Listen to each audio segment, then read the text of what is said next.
Welcome all to the back porch of Stonefish House, also known as the Threshold Church of Rilliah Risen HQ here in beautiful Victoria, BC, Canada. I'm Scott R. Jones. I am the spiritual director for the Threshold. Friends, here at the Threshold, adherents to my Rillian spirituality system hold to something we call the Cthulhu Sattva vow. 4 verses that encompass the Rillian current of magical and spiritual thinking. I'll recite it for you now. A universe of beings imprisoned by reason, I vow to liberate them all. Delusions of order and sanity are inexhaustible, I vow to break them all. Gates to Rilliah are without number, I vow to enter them all. Cthulhu waits there, dreaming, I vow to raise Rilliah. Now, it's the second verse that concerns us in my homily today. Delusions of order and sanity are inexhaustible. I vow to break them all. I will be blunt. Where are we as a species? I barely need to articulate the feeling, the sick gnosis of our current existential status as it seemingly permeates our collective consciousness. A miasma of misperception and mania. We breathe in the sins of our organism every day, and that breathing is laced with pollution, paranoia, pain, and pandemic.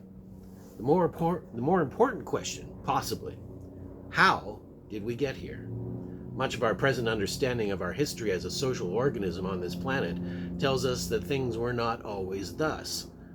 I'm not being nostalgic with this train of thought. By all understandings, human existence in the prehistories was nasty, brutish, and short, and in many ways we are well rid.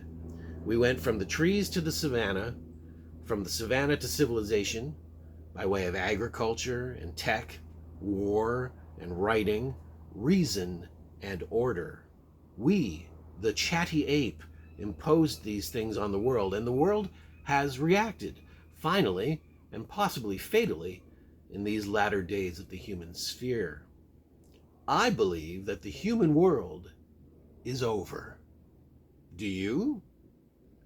I believe that whatever is coming next will expand the scope of what we are and bring the next phase of life on this planet. We will no longer be able to call ourselves human. We will pass into the adulthood of our species, and what that will look like is beyond our imagination currently. And though reason and order have brought us to this climactic pass, if we are to survive into a post-human world, then reason and order must be discarded. We must become fluid, malleable, Rillian, if we are to squeeze through the chokehold that rings tomorrow with 1,000,000 razor teeth.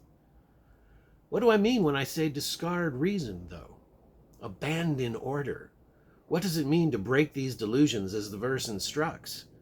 Only that there is a limit, a necessary limit, to these ways of perceiving the world, of setting it up for ourselves in such a way that we benefit.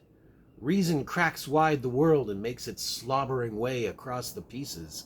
Order, pursued to its end, quantifies and commodifies the wastelands reason leaves behind, and kills that which is free and multiform in our Rillian souls.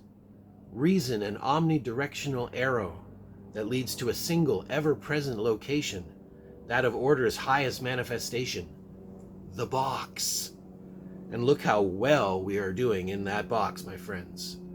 The planet convulsing under our combined biological and psychic weight, our societies crumbling from within and bleeding everywhere. And make no mistake, the planet will buck us off in our hundreds of millions over the next 2, 3, 5 decades at the outside, according to conservative algorithms. Maybe we'll hit a spot of cosmic good fortune as we're tossed, and that self-same buckling will raise Rilliah from the depths. Perhaps. It's more important for now that we raise Rilliah in our hearts, stone by stone, as a bulwark upon which we might rest as the human world dies. There is no reason there in the quantum avenues, the deep urban sinks, the suburbs of Rilliah, and what order can be expressed there is not as the order we know now. In Rilliah there is dreaming, there is sorcerous consciousness, and multiple forms in which to experience that consciousness. There is patience and there is madness. And as we say here at the threshold, when all is madness, there is no madness. Friends and Relayans, it is my conviction that these things will save us, make us ready for the new worlds to come, condition us to the fatagan of the future, provide us with new skins and terrible armors with which to navigate the times ahead. There will be places for reason and order there in the future, but they will no longer dominate the world to the point of destruction. They will serve us, not subjugate us. Personally, I find the second verse of the Cthulhu Sattva vow to be my favorite. There is action implied. Breaking delusions is a vital activity, something a Cthulhu Sattva can do within themselves. I try to break at least 3 delusions before breakfast each morning. It's an exercise, it's a survival skill, and it's a little tidy up of my mental space all at once. Ladies and ghouls and assorted entities in attendance, I thank you for your time and the loaning of your ears to this little homily. I encourage you to come join us at the Threshold Church of Rilya Arisen. You can find us primarily on the Facebook. And if you're interested in learning more about Relayan spirituality and how it may influence your personal life wave to positive effect, feel free to check out my book, When the Stars Are Right, Towards an Authentic Relayan Spirituality, available wherever fine books are sold. Have a great Sunday at NecronomiCon. Really wish I could be there in person. Have a great rest of your summer, and always remember to keep it Rilya. Blessings of the Black Gnosis upon you all. I've been Scott R. Jones. Thank you.